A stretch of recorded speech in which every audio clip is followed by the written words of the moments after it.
artist? Do you need like a designer? What else? Or are some like I guess skill sets that will help in developing a game?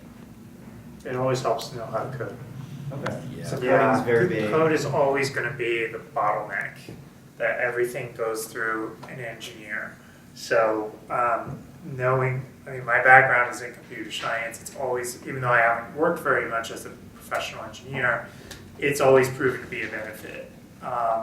You know, that you can just, if you can hop in the trenches and push, or that you understand kind of the technical concerns that your engineering team is dealing with, just knowing how to code is just really will always be a benefit. And it's really easy to learn too. I mean, you don't have to go to school for 4 years. You can go online. You can go to like Code Academy. You can take interactive online courses, or you come to games. Right? I mean, there's yeah, it's become very easy to learn how to do that. You know, and then at the end of it, you'll have something interactive, like is saying, like something interactive. You say, hey, I did this. You know, I was persistent. I pushed through all these difficulties to have something that you can interact with, play with. I think, I mean, not that I want to sound like I'm pimping Unreal, but like we've got this, because we've used UE4 now for quite some time, a lot of our staff has become used to using blueprints, and they can, you know, a lot of people are just downloading Unreal from GitHub at home, and they start making games without coding, right?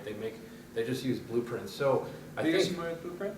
So Blueprint is Unity's visual scripting tool, which means Unreal. like Unreal. I'm sorry, Unreal. yeah, visual scripting tool, which Sorry, means yeah. like you don't need the specific like this dot take this thing and it's like I have this block, this square, and it represents my character, and I press this button, and now he does this, right? And it's very sort of like simplified. Yeah, it's like you're creating logic trees, right? You still Yeah. create like, if this thing happens, then do these things, right? You're building all that just visually. You're not writing all this code. You don't have to remember all the syntax and pointers and all this sort of thing. So what we're seeing now is, I mean, we have guys in QA that are making games. They're bringing game designs to us. The guys, like we had an animator and a QA guy get together, and they're making something that I think is probably going to be the next game that we build.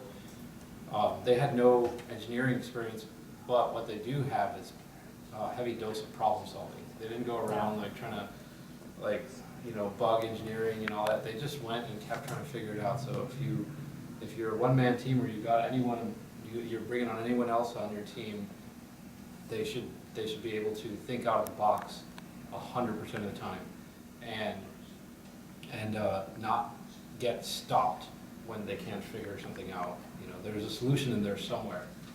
You know. We go for the big, yeah.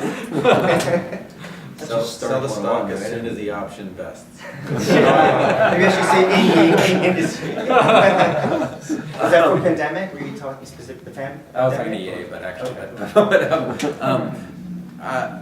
I mean, I think I learn something new something really critical every year or so. That's really big. I mean, if you're starting your own company, it's better to start with someone else's money. That will relieve a lot of stress. I think one of the, this is a very controversial topic, but I just feel personally like I think a lot of people hold really close to their ideas, close to the vest, and they're very protective of, I've got this genius idea, and if anyone else finds out about it, it's not a genius idea. There is, like, it is so much more important to do anything you need to make that idea into a reality than it is to be protective of that idea. I know very few people that have gotten their genius idea stolen and turned into a great game, but I know a lot of people who protected their idea so much that they never told enough people, and that game never got made. So I would say, Get it out. be confident that you're going to probably have more than one good idea, that you're going to work on more than one game. Just keep making stuff, keep iterating. Don't be afraid to make mistakes. Don't be afraid that your first thing has to be perfect, because it's a lot about iteration and feedback, and it's about evolving and improving. And I mean, as a writer, the joke is that you've got to write 100 bad scripts before you can write a good one.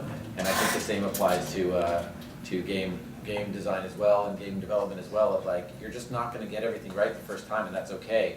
You'll just get better the more you do it, and it's always better to keep iterating and keep getting stuff out there than it is to build this pressure on yourself and expectation on yourself that the first time I do something, it has to be perfect and awesome. Going back. For 12 weeks, right? And we teach you from like very little code, you don't need to know much of anything except like having the ability to think about a problem, right? All the way to the point where you can make a full game. We use Unity, that's the thing that we use, or that we're built in. But yeah, so you will get to the point where you completely understand like deeply how to make interesting games and how the problems work and whatever. You don't have to be specifically a code person, right? We're making teams of designer, programmer, and artist. So everyone will specialize in one thing, but everyone goes through learning the basics of code, right? Because, as you said, like, code's extremely important no matter what your setup is, right? You're working in games, so even if you're an artist, like, the code of how an art object works, like, is still important, right? So anyway, yeah, so if you guys are interested, like, please let us know, because we're accepting people right now. But we have the 12-week intensive. And then we also do evening classes, which are sort of specific to a subject. So for instance, like we're building sort of VR architect sort of thing, where if you know any architect friends or an architect yourself, you can build your sort of building and then put it in a VR world and walk around it, right? And that's We'll have a lot of guest speakers that come in for those. So like if we are talking about architecture and 3D modeling buildings, then we will bring in 3D models and architectures who can really help you guys kind of talk about the conversation of 3D modeling buildings. So we'll have a lot of guest speakers who can really help develop your skills. But I mean, Game School is here for you guys now, so if you have any questions, these guys on the panel, please ask them. It's your opportunity. about Game School or about their work or Sure, our work anything. or anything of that sort of. So actually, I come from a marketing and business side. I played games since I was probably 2 years old. I was addicted to Mario, and I know absolutely nothing about coding. I kind of see, a game not only as, expression and a development of a character, but also being that, mobile is taken over and I'm addicted to Candy Crush. I also noticed, the gambling traits and what the monetization methods are and what are successful and what aren't, and how those models have changed as the consoles have become PCs and become mobile and now to VR. My question is, unfortunately it's just for me maybe, what would I do? How do I go about the next step, or if I have several fleshed out ideas of what to do and how to do it, but I have no method of delivering that to to be able to put it out there, how would I go about finding someone as a technical co-founder, or So what the would best you suggest? technical co-founder is always you, right? Like, code really, there's a basic sort of thing to code that you can get to, and once you get to that point where you can prototype your idea, then you can go to someone and say, look, I have this idea, now help me realize the vision, right? But if you're trying to sell someone a vision of, say, Candy Crush, could you imagine selling someone on Candy Crush? Full of Candy Crush? So here's, you mean bejeweled candy? Well, yeah, right, and you'd just be like, but if you gave them that thing and they're like, all right, I get it, I get why this monetization works, whatever. So, I'm a very strong believer the best technical guy is always you. He's totally right, because the other thing is, you will get snowed by some people, right? They'll say, oh yeah, give me 30% of the company, play my balls for 10 hours, right? But I've actually had that offer.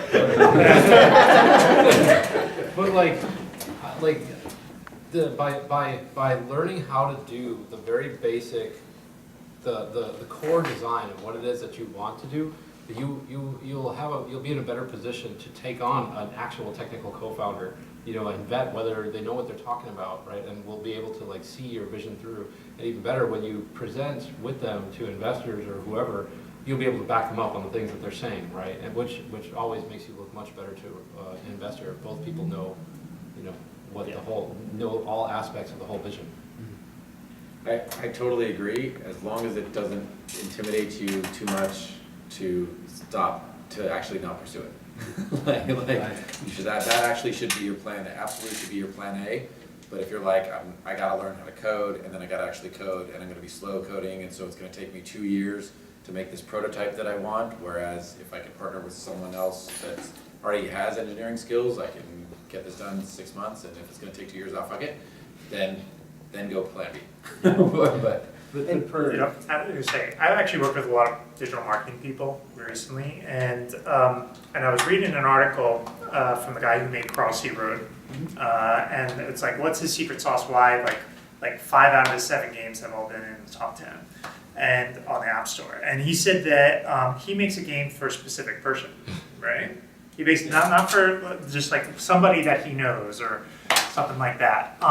And what I find sometimes in games is that you have these very conflicting views about who the game is really for, and sometimes people, they make it for themselves. But what I found with marketing, there's like kind of an overlap between marketing and user experience. It's the idea of a persona. Who is your end user? And user experience really focuses that down with a laser precision. So I would say leverage some of your experience in marketing to identify who are you making that game for, and make something that's very scope controlled, very tight, and very, very focused. I think that'll maximize your chances for success.